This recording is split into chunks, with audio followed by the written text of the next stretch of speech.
Assalamualaikum warahmatullahi wabarakatuh.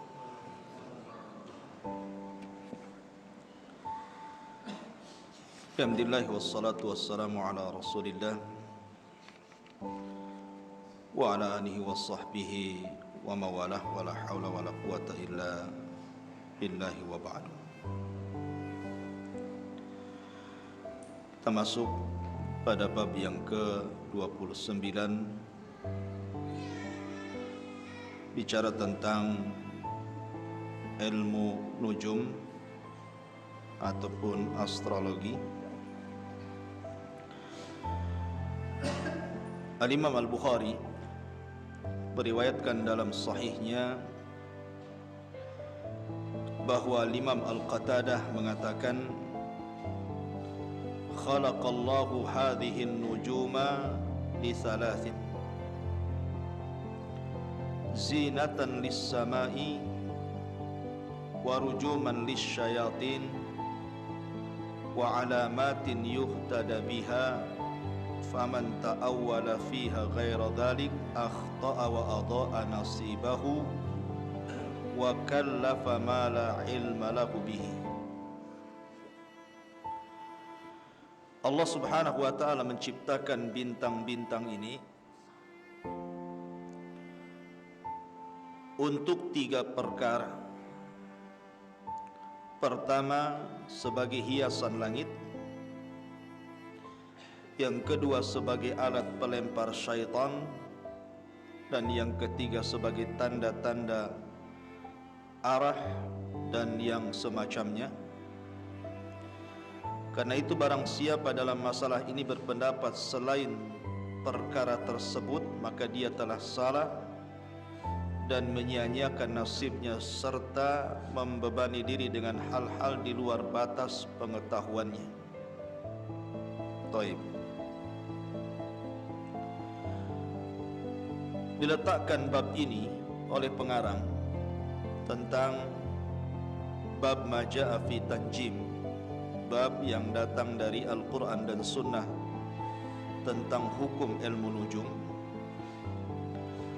Karena ilmu nujum ini terbagi menjadi dua hukum, makanya pengarang tidak menyebutkan hukumnya di sini.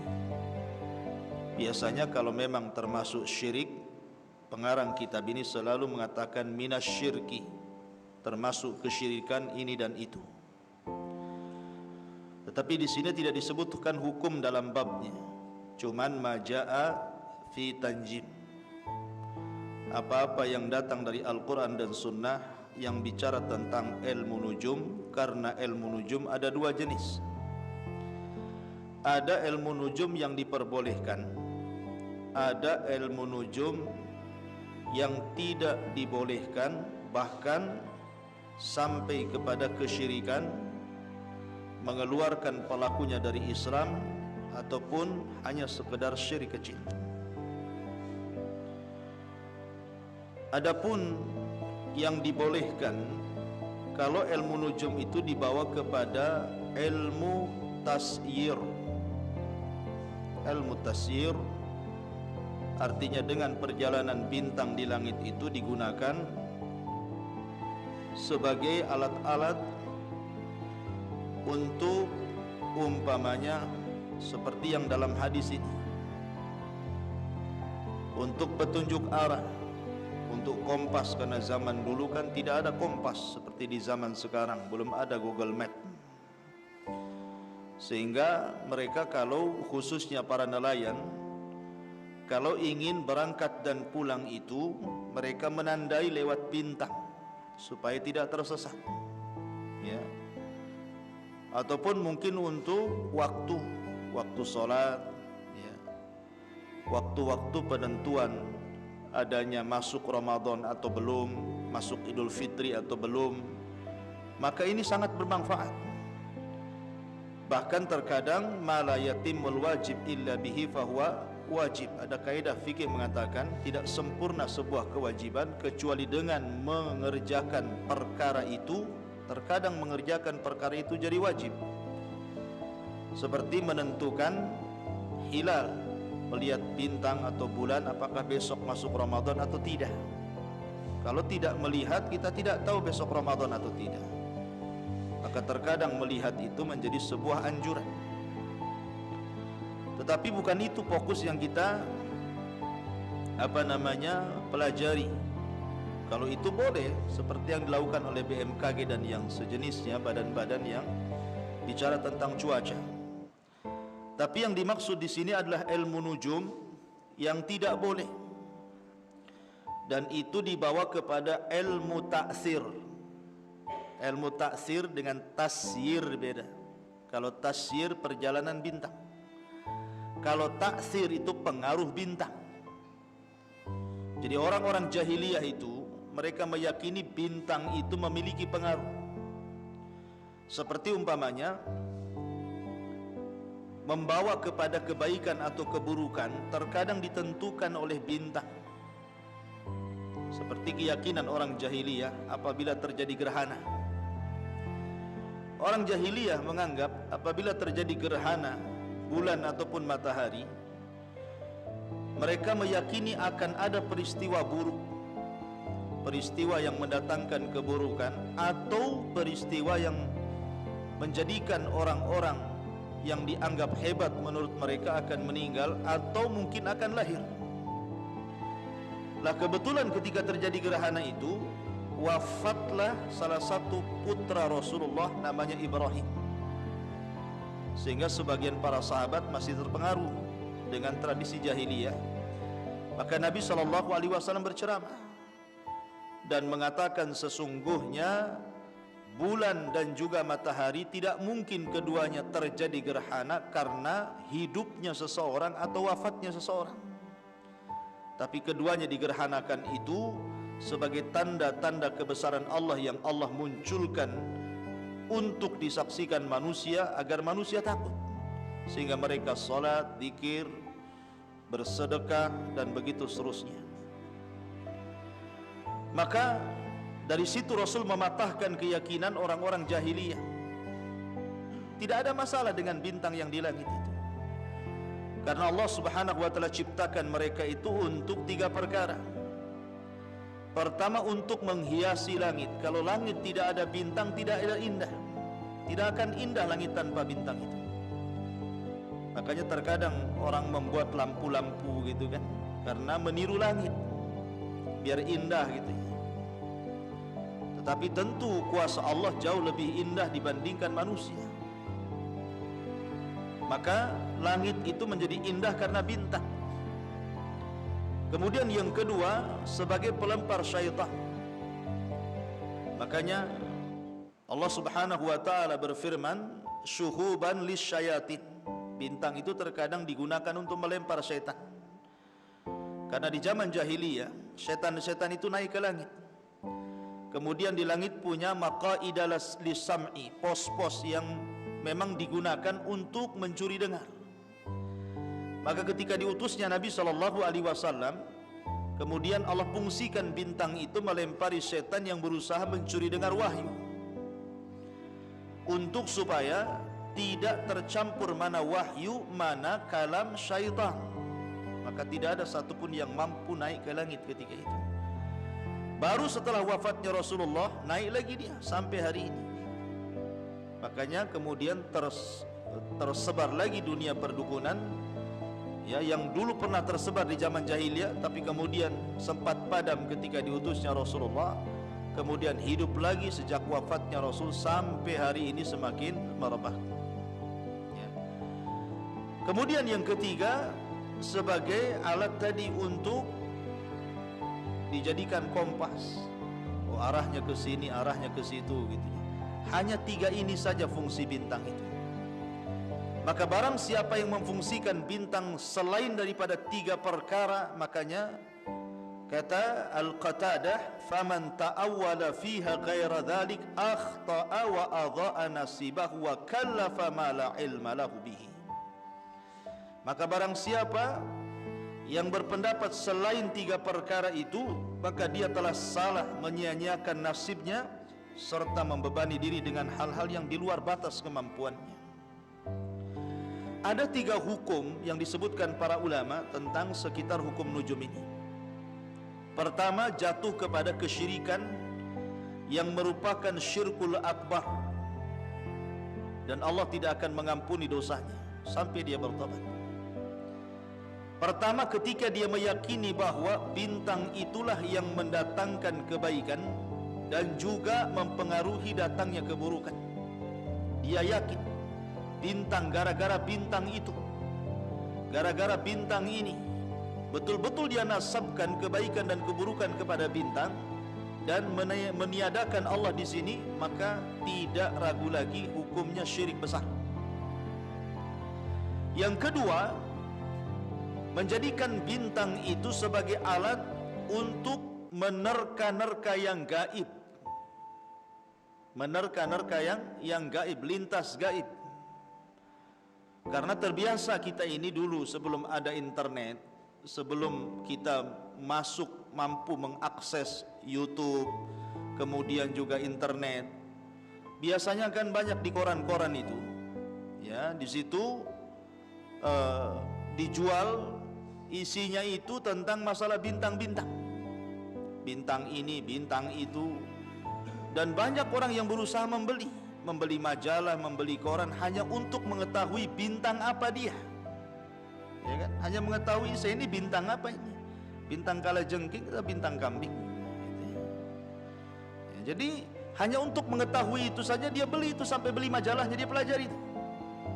Kemudian dicocokkan dengan profesi dia, ya, dengan gaya hidup dia dicocokkan itu, mulai daripada kulinernya, mulai daripada watak aslinya, pemarah, pemaafkah dia, mulai sampai kepada jodohnya, kepada calon istrinya, makanannya, semua dicocok-cocokkan, ya, cocok galicok katanya orang Jawa.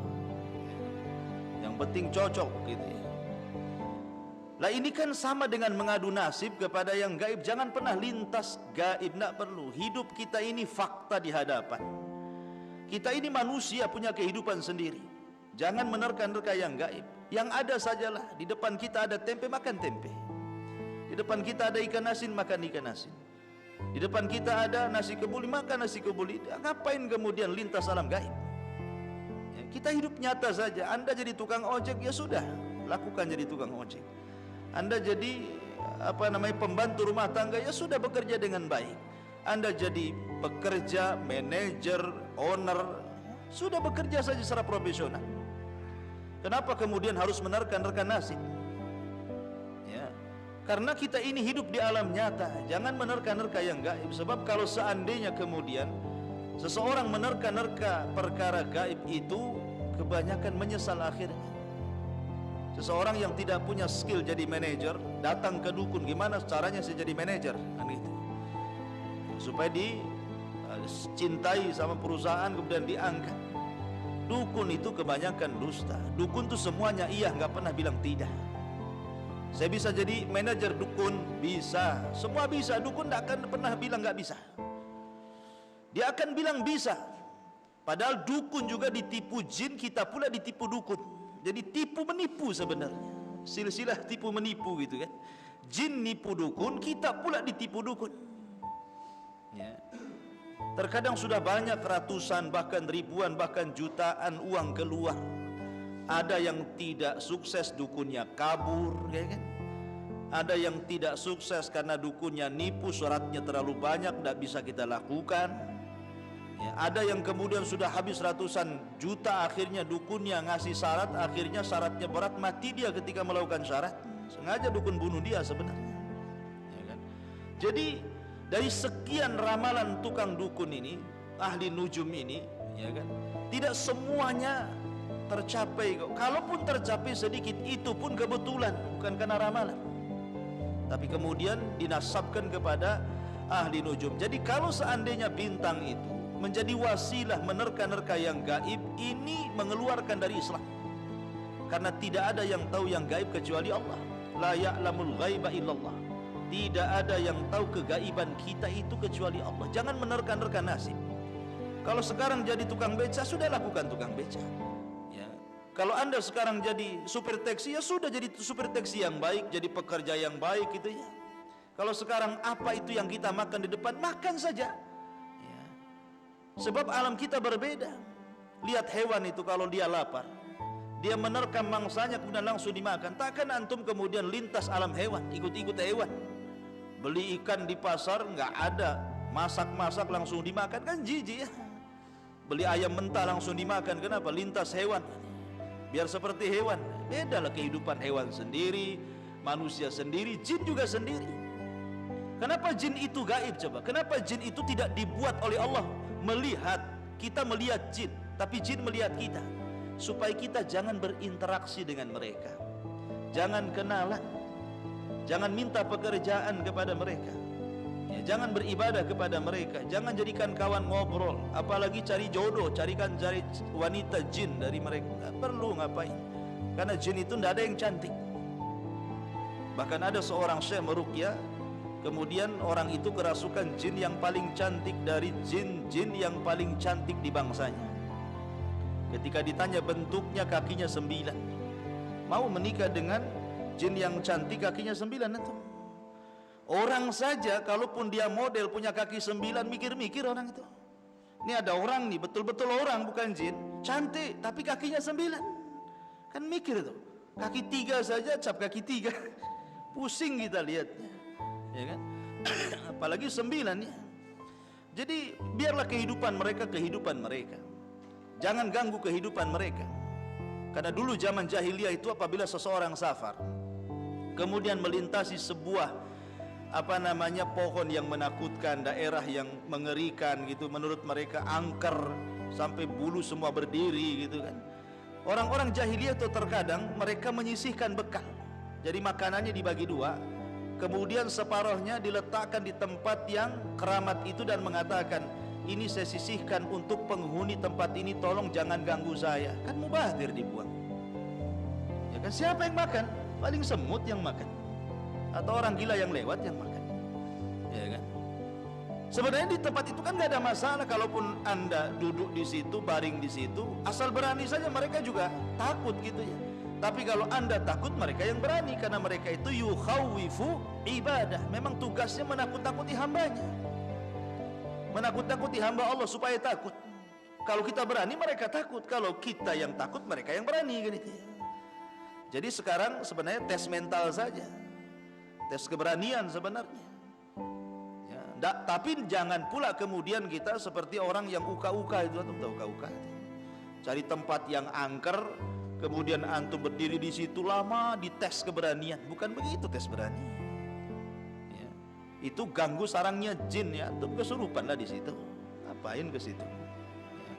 Jadi kalau seandainya bintang itu digunakan untuk wasilah seseorang itu mengetahui yang gaib, maka ini bisa keluar dari agama, bisa murtad ya. Karena tidak ada yang tahu kegaiban kecuali Allah. Nabi saja, bahkan seluruh para nabi dan rasul, diberikan ilmu tentang kegaiban itu hanya sedikit. Seperti Rasul ya bersabda kepada kita tentang apa yang akan berlaku di akhir zaman ya, akan berlaku keluar Dajjal, keluar Imam Mahdi, Ya'juj Ma'juj, dan yang itu kan perkara-perkara gaib. Tetapi karena Nabi SAW itu bicara dengan wahyu, bukan hawa nafsunya, yang ia bicarakan murni dari Allah Azza wa Jalla, ya kita yakin samina wa ta'na. Nah, kalau dukun siapa yang mewahyukan? Dia bukan Nabi, dia jin setan yang mewahyukan, sehingga yang keluar hanya dusta dan dusta saja. Ini hukum yang kedua, kalau bintang digunakan untuk seseorang itu akhirnya mengaku yang gaib, bisa keluar dari agama. Kemudian yang ketiga, kalau ilmu perbintangan itu hanya sekedar menasabkan saja sebab terjadinya keburukan, sebab terjadinya kebaikan itu, saya yakin Allah yang buat. Ada buruk, ada baik, itu Allah. Cuma sebabnya lewat bintang. Maka kalau seandainya dia menjadikan sebab yang bukan sebab, ini tidak sampai kepada keluar dari Islam, ataupun tidak sampai kepada syirik besar. Cuman dia masuk pada syirik kecil. Alasannya karena dia menjadikan sebab yang bukan sebab. Sebab kebaikan bukan karena ramalan bintang. Sebenarnya Anda pamannya seorang pekerja, ingin jadi manajer, kemudian betul-betul Anda datang ke dukun, kemudian diangkat jadi manajer, bukan berarti karena ramalan si dukun itu, bukan. Karena berapa banyak orang-orang yang tidak percaya dukun tapi dia bekerja profesional, dia tanya ke perusahaan gitu kan, kira-kira apa syarat-syaratnya jadi manajer, saya ini harus seperti apa, pendidikan apa yang harus saya tempuh, saya akan bekerja secara keras dan profesional. Kalau Allah takdirkan jadi, karena Allah itu suka seorang hamba kalau dia melakukan aktivitas amalan, dia mungkin dalam amalan itu ya. Makanya bisnis yang mencela-mencela nggak pernah berhasil kan begitu. Tapi bisnis kalau ditekuni satu atau dua, rata-rata berhasil. Karena memang Allah senang apabila seorang hamba beramal kemudian dia mungkinkan amalannya ya kan? Maka bukan karena datang ke dukun gitu ya. Kalau ingin naik pangkat ya harus jujur, profesional, bekerja dengan baik gitu ya. Bukan karena datang ke dukun kemudian besok diangkat ya. Jadi itu harus dipahami bahwa ilmu nujum itu adalah ilmu yang berbahaya.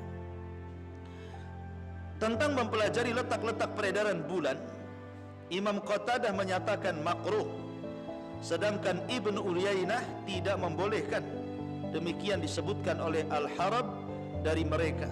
Tapi Imam Ahmad dan Ishaq memperbolehkan tersebut kalau yang dimaksud ilmu tasyir tadi. Seperti ya orang-orang BMKG itu kan memperakirakan cuaca dengan melihat bintang, langit dan begitu seterusnya dengan alat dan sudah dicoba dan itu sebuah kenyataan, maka ini bukan yang dimaksud ilmu nujum, tidak ya kan. Abu Musa menuturkan Rasul bersabda, salasatun la yadkhulunal jannah, mudminu khamrin wa musaddiqun bisihri wa qati'ur rahimin. Ada 3 jenis manusia yang tidak masuk ke dalam sorga. Satu, Rasul mengatakan mudminu khamrin, orang yang sudah gemar minum khamr, sudah kecanduan dia, khamr dan sejenisnya ya, narkoba itu termasuk khamr juga karena memabukkan. Kemudian yang kedua, orang yang mempercayai sihir.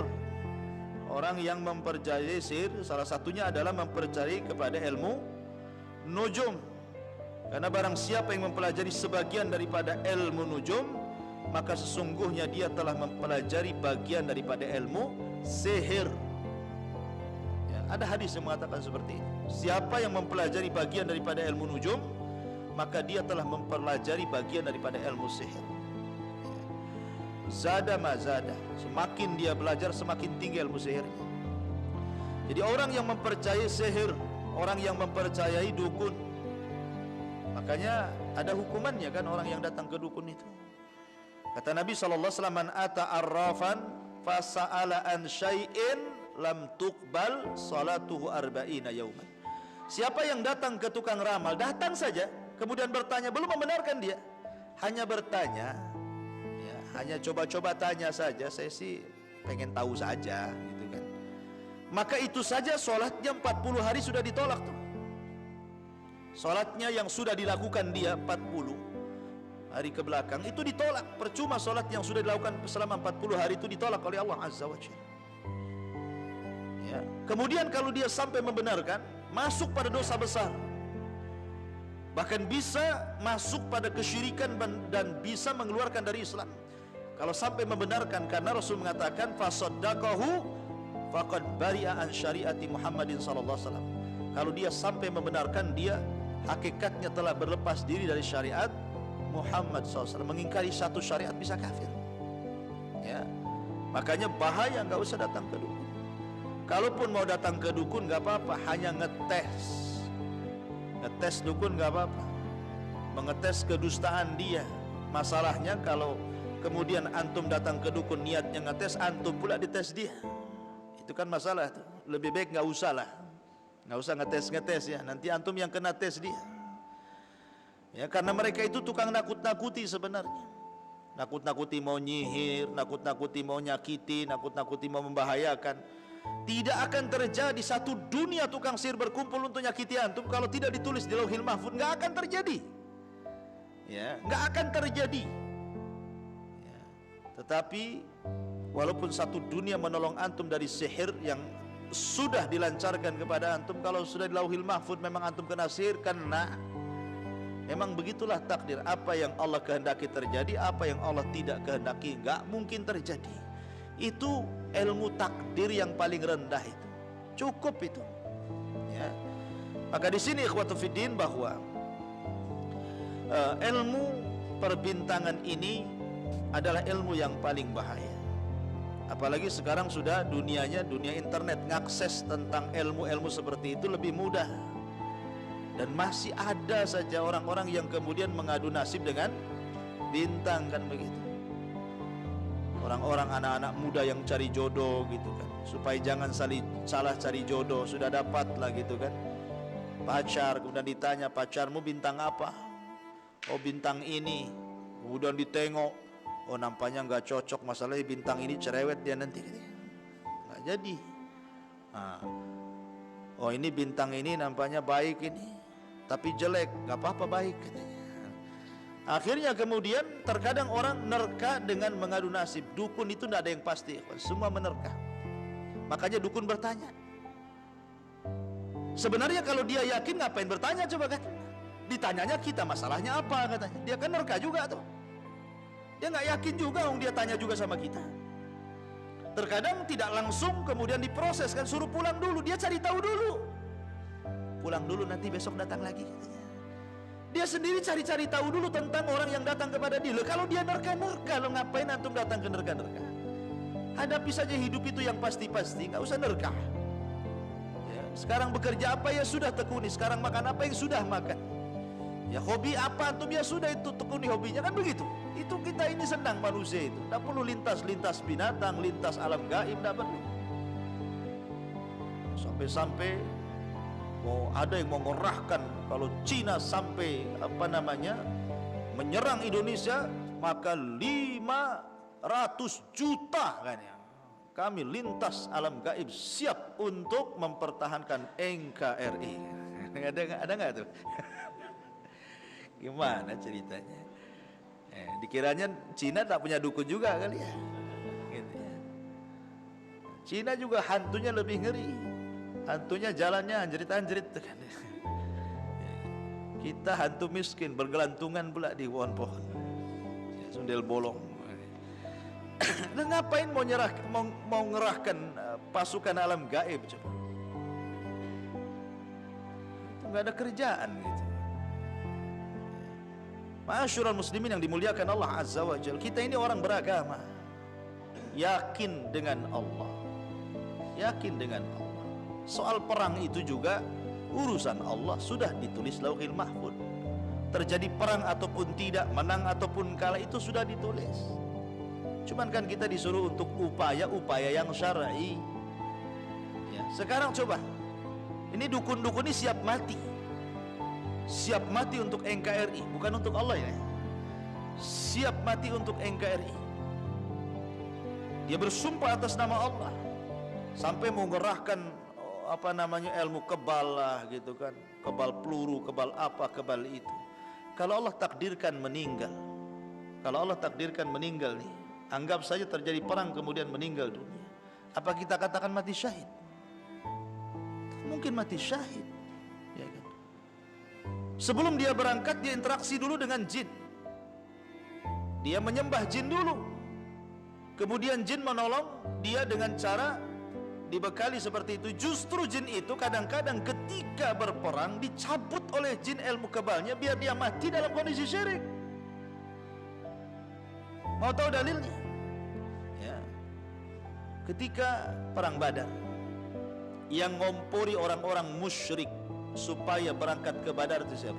Iblis.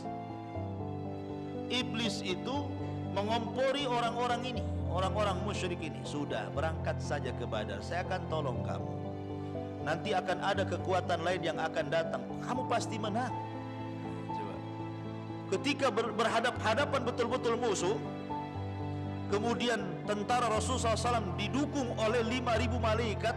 Nih setan-setan ini, iblis-iblis, jin-jin yang jahat ini yang sudah memprovokasi, kabur dia dan mengatakan, inni bari'um minkum, inni ara ma la taraun, inni akhafullah, katanya. Saya mau balik sajalah, saya sudah tahu ini pasti kalian kalah, saya takut kepada Allah. Kabur dia ngacir. Disuruh perang akhirnya mati. Memang begitu. Awalnya jin janjikan sudah berangkat saja, nanti kamu ditembak kebal, kamu dibacok tidak apa-apa, ya, nanti dibakar pun kayak Ibrahim, dingin tuh apinya katanya. Kalau udah berhadapan-hadapan jinnya kabur itu, sengaja biar mati dia, mati kafir, tidak sempat bertobat. Ya kita hargai NKRI-nya lah kan begitu. Cuman kan cara syar'inya ini yang nggak ada, ngapain? Cara-cara yang tidak syar'i kemudian seperti itu. Karena kita ini orang Islam, punya Allah, Allahu maulana, Allah yang melindungi kita. Orang-orang kafir la maula lahum, tidak ada pelindung bagi mereka. Kita sering mendengar sejarah bangsa kita merdeka ini, coba hanya dengan babu runcing katanya bisa menang dengan kalimat takbir. Dan itu sudah jelas dalam sejarah kan. Pertolongan siapa? Allah. Bukan siapa-siapa, Allah yang menolong. Karena Allahu maulana, Allah pelindung kita. Masyurul muslimin yang dimuliakan Allah Azza wa Jalla, maka ilmu perbintangan ini bagian daripada ilmu perdukunan. Tidak perlu menerka-nerka nasib, serahkan nasib kepada Allah. Seorang muslim itu harus optimis, tidak boleh pesimis, harus optimis. Memang begitu, harus optimis. Yang dihadapi, yang akan dihadapi, yang sedang dihadapi itu harus betul-betul optimis. Apa yang terjadi, terjadilah. Emangnya kenapa akan begitu? Hadapi. Ya. Tetapi bagaimanapun kita ini berusaha mencari sebab. Allah mengatakan faqul i'malu fasayarallahu amalakum wa rasuluh. Sudah kerjakan saja, nanti Allah dan Rasulnya akan melihat amalan kita. Nanti di akhirat Allah akan bertanya tentang amalan kita. Rasul akan melihat, oh ini umatnya, oh dia layak masuk ke telaga, minum di telaganya. Sudah, nggak usah nerka-nerka, yang ada saja. Nanti Allah akan melihat amalan kita. Mencari sebab berdoa, cari sebab tawakal, selesai. Ya kan? Sebenarnya simple hidup ini. Kita ini kan nggak lama hidup ini. Kadang-kadang anehnya itu pejabat-pejabat yang sudah tua, yang mau pensiun datang ke dukun itu, yang sudah mau mati. Ya kan? Harusnya kan orang yang seperti ini tobat kepada Allah Azza wa Jalla. Sudahlah, sudah tua. Ya kan, kuburan pun sudah manggil-manggil dia. Harusnya lebih banyak di masjid, tidak usah datang ke paranormal. Kata Imam Ibnu Hazm, falyalzam lisyuyukhi an yajlisa fi masajidillah. Maka seorang tua yang sudah tua itu, kata Imam Ibnu Hazm, layaknya itu sudah harus tinggal melazimkan di masjid. Orang-orang tua itu harus melazimkan di masjid. Sudahlah, nggak usah lagi sibuk-sibuk dengan dunia. Wariskan kepada anak-anak muda, generasi-generasi muda. Ya. Ma'asyiral muslimin yang dimuliakan Allah Azza wa Jalla, ini di antara bab ilmu nujum atau astrologi. Kemudian kandungan bab ini satu, hikmah penciptaan bintang-bintang sudah jelas. Bantahan terhadap orang yang berpendapat selain tersebut, siapa yang mempelajari ilmu nujum maka dia telah mempelajari bagian daripada ilmu sihir. Ada perbedaan pendapat di antara para ulama dalam masalah mempelajari letak peredaran bintang ataupun bulan, dan tadi sudah saya sebutkan perbedaannya. Dan yang keempat, ancaman bagi orang yang mempercayai sesuatu sihir yang di antara jenisnya adalah ilmu nujum, walaupun dia mengetahui akan kebatilan. Karena dalam dunia perdukunan biasanya dukun itu kan menjadikan alat untuk meramalkan berbagai macam. Ada menggunakan dengan pasir, dengan kerikil, terkadang dengan jari-jari manusia. Sinilah ininya tengok urat-uratnya. Kadang-kadang dari kepala ulir-ulirnya ada berapa gitu kan. Ini ulirnya ada 3, oh nanti kamu istrinya 3 katanya. Oh nggak ada ulir-ulirnya, wah ini kamu jomblo sampai kiamat katanya. Ini kan repot nih kalau kayak gini. Ya. Jadi termasuk juga dukun itu menggunakan media dengan cara bintang yang disebut dengan ilmu nujum. Ya, jadi ada istilah-istilah perdukunan itu namanya kahin, itu yang paling rendah, arraf yang paling rendah, kemudian naik lagi ke kahin, naik lagi ke romal, naik lagi ke nujum, naik lagi ke sahir, dan itu yang paling kejam. Ya. Kalau arraf itu kan hanya sekedar meramal saja, akan terjadi ini, terjadi itu. Nanti 2020 akan terjadi perang dunia ketiga. Ini sekarang sudah ada tanda-tandanya. Iran sudah perang sama Amerika, sudah mulai perang terbuka katanya. Mana ada sejarahnya Iran perang dengan Amerika? Hah? Mana ada? Dari dulu panas-panas tai ayam kan? Nggak ada juga perang. Ya karena ini terjadi, perang itu bukan di negaranya loh ya. Bukan Amerika kayak gempur Irak dalam perang Teruk kan gitu. Ini kan terjadi di luar daerah, dalam situasi perang di Baghdad kan begitu. Mereka itu perang di luar areal mereka. Ya kalau Allah takdirkan perang ya mungkinlah terjadi. Tapi kan selama ini kan hanya gertak-gertak saja karena rebutan masalah minyak, masalah ekonomi, masalah apa. Itu menurut pakar ya, saya bukan pakar, saya melihat saja. Karena tidak ada terbukti. Bagaimana terbukti orang Syiah? Iran itu Syiah ya, dan mereka dekat dengan Yahudi ya kan? Kemudian itu menjadi pemicu sebagian orang meramal, oh, nanti akan terjadi perang. Tidak, perang aja belum terjadi ya baru perang-perang kecil. Kemudian sudah diramalkan akan terjadi perang besar, Malhamatul Kubra, Armajundun. Wah, makin nakut-nakuti orang ini ya kan? Itu disebut arraf namanya, meramal sesuatu yang akan terjadi, memprediksi sesuatu yang belum terjadi. Itu disebut arraf namanya. Adapun kahin ini meramal sesuatu yang telah terjadi. Sesuatu yang telah terjadi sudah lewat waktunya. Mobil hilang, jam tangan hilang, dompet hilang, rumah kecurian, sudah berlalu beberapa bulan, beberapa tahun. Kemudian datang ke dukun meramalkan, sebenarnya dompet saya di mana? Mobil yang dicuri itu di mana? Ya kan? Nyari orang yang hilang, nah, itu namanya kahin. Dia meramal sesuatu yang sudah terjadi. Ada romal. Romal itu menggunakan media tanah, media kerikil, kayak orang-orang yang di gurun pasir gitu ya, meramal lewat megang pasir, kemudian terjadi ramalan. Kemudian nujum ini ke bintang dia menjadikan bintang-bintang, dan ini yang menyebar di mana-mana. Yang menyebar, bahkan ditayangkan di televisi ya kan? Yang seperti ini justru ditayangkan di televisi, baik di dunia barat ataupun dunia timur gitu, semua ditayangkan. Dan dulu pernah ya, di negara kita kan dulu waktu belum ada globalisasi media gitu kan, orang masih terkungkum dengan ajaran nenek moyang, itu masih yakin tuh dengan ilmu nujum itu. Sampai hampir di semua rumah itu ada majalah itu. Majalahnya dua. Ya, pertama majalah teka-teki silang. Yang kedua majalah nujum kan gitu ya. Dulu kan begitu ya, teka-teki silang, kemudian cari covernya wanita yang seksi gitu. Subhanallah. Ya zaman dulu ya. Atau novel-novel yang gak jelas gitu ya. Kemudian ada juga biasanya majalah-majalah dunia perbintangan, itu zaman jadul tuh. Ya, sekarang kan sudah modern ya, sudah mulai ditinggalkan. Ngapain cari majalah gambar itu, langsung aja ngakses di YouTube ya, keluar semua. Nah, jadi perkara-perkara itu tinggalkan. Lah yang paling parah ilmu sihir atau sahir ini udah paling kejam dalam dunia perdukunan. Itu yang paling kejam, yang paling jahat adalah tukang sihir. Karena tukang sihir bukan hanya membuat orang susah, membuat orang sakit, bahkan bisa orang mati, bisa dibunuh sama tukang sihir. Jadi memang kejam sekali. Wallahu alam. Taib, ini yang bisa sampaikan. Sebelum saya tutup silakan kalau ada yang bertanya. Wassalamualaikum.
Ya, alhamdulillah. Jihad ini kan ada yang hukumnya fardu ain, ada yang hukumnya fardu kifayah. Coba bayangkan kalau sekarang pemerintah menghapuskan jihad di dalam buku-buku pendidikan. Karena itu membawa kepada paham radikal. Kemudian hilanglah kalimat jihad. Kemudian keinginan jihad sudah tidak ada. Suatu ketika diserang, kira-kira apa yang terjadi? Apa namanya? Karena sudah tidak ada kalimat jihad. Akhirnya diganti dengan mempertahankan NKRI, kan begitu. Ya, intinya kan begitu, mempertahankan NKRI. Kenapa di zaman dulu orang siap mati dalam rangka jihad loh ya? Karena dia tahu mati syahid. Keyakinannya dengan mati di medan tempur itu karena menjalankan syariat Allah. Dan itulah cita-cita para sahabat. Walaupun jihad itu memang perkara berat, tidak semua yang sanggup. Allah mengatakan, kutiba alaikumul qital wa huwa kurhun lakum. Diwajibkan kepada kalian untuk perang dan itu perkara yang kalian benci. Kenapa? Karena pertaruhannya nyawa. Sehingga orang-orang pilihan saja yang memang diberikan keberanian untuk perang, tidak semua. Ada orang yang semangat Allahu Akbar, perang sekali kena dengar bom, udah kayak kucing dilempar ini ya, air, udah merengut gitu kan, udah mau balik aja rasanya. Ada terkadang semangat di awal, tapi ketika masuk dalam front peperangan itu ditampakkan itu kepengecutan dan keberaniannya. Kenapa? Karena tidak ditanamkan tadi niat yang benar, kemudian ajaran-ajaran yang benar, kemudian jihad yang benar seperti apa gitu kan. Kemudian orang dijauhkan dari istilah jihad. Jadi kan membela kita ini membela karena siapa? Karena Allah atau karena yang lain? Ini juga harus diluruskan. Yang membela negara bagian daripada syariat. Bagaimanapun membela negara bagian daripada syariat. Cinta negara itu juga bagian daripada syariat. Makanya Rasul ketika diusir dari Mekah, dia berat meninggalkan Mekah dan mengatakan, kalaulah bukan karena kaum mengusir aku tidak akan keluar dari Mekah, kata Rasulullah. Karena orang keluar dari negaranya itu berat sekali. Artinya karena kecintaan kepada negara itu bagian daripada keimanan, mempertahankan negara. Tapi tentu niatnya pertama karena Allah, yang kedua karena mempertahankan negara, kan begitu. Allah dulu, kemudian baru niat yang lain. Lah konteks jihad itu fardu kifayah dan fardu ain. Kalau seandainya sekarang ini ya baru panas-panas seperti ini, ya ini belum fardu ain karena belum diserang. Baru fardu kifayah, biar negara mengutus orang-orang pilihan dari tentara-tentara terbaik, biar mereka yang menangani. Dan siapapun yang ditunjuk oleh negara untuk berangkat perang, maka tidak boleh seseorang menolak. Tidak boleh. Anda seorang tentara, kemudian Anda diperintah pemerintah, Anda ikut 1, 2, 3 berangkat, maka tidak boleh menolak. Karena itu sudah ditunjuk oleh negara. Ya, sifatnya fardu ain kalau yang seperti ini. Tapi kan tidak semua bergerak, karena apa? Belum terjadi serangan. Ya, biarlah mereka yang mengurus gitu kan. Karena siapa kita dengan mereka? Kita tidak ada senjata, tidak mungkin mereka bawa kapal perang, antum bawa pisau dapur. Mana bisa menang kan begitu? Pakai tulup, berapalah tulup itu ininya ya? Pakai kacang lagi, mana mati? Ya kan? Jadi biarlah mereka. Tapi kalau sudah diserang sebuah negara, mau tidak mau semua bangkit, dan itulah disebut fardu ain. Kalau sudah negara diserang, betul-betul diserang, maka wajib bangkit, dan itu sudah fardu ain. Ya, pakai bambu runcing, pakai pagar lah, terserah mana yang bisa jadikan senjata, jadikan senjata. Karena kalau sudah di kondisi diserang, sudah tidak ada pilihan, dijajah atau menang atau mati syahid, sudah. Ya kan, apa itu pilihannya? Memilih yang mana? Ya, sebab kalau dijajah masalah. Dalam dunia Islam kalau sampai dijajah negara kafir jadi budak kan begitu. Tapi dalam ajaran mereka ya kita ya mungkin kurang lebih juga kan begitu. Bahkan lebih sadis, karena dunia perbudakan dalam Islam itu bukan sebagaimana dibayangkan orang-orang. Oh, kalau jadi budak itu susah, diperintah, dipaksa karo Musa, bukan. Budak dalam Islam itu dihormati. Makanya Rasul sebelum meninggal mengatakan, as-salatu salatu wa ma malakat aimanukum. Salat, salat dan jaga budak kalian.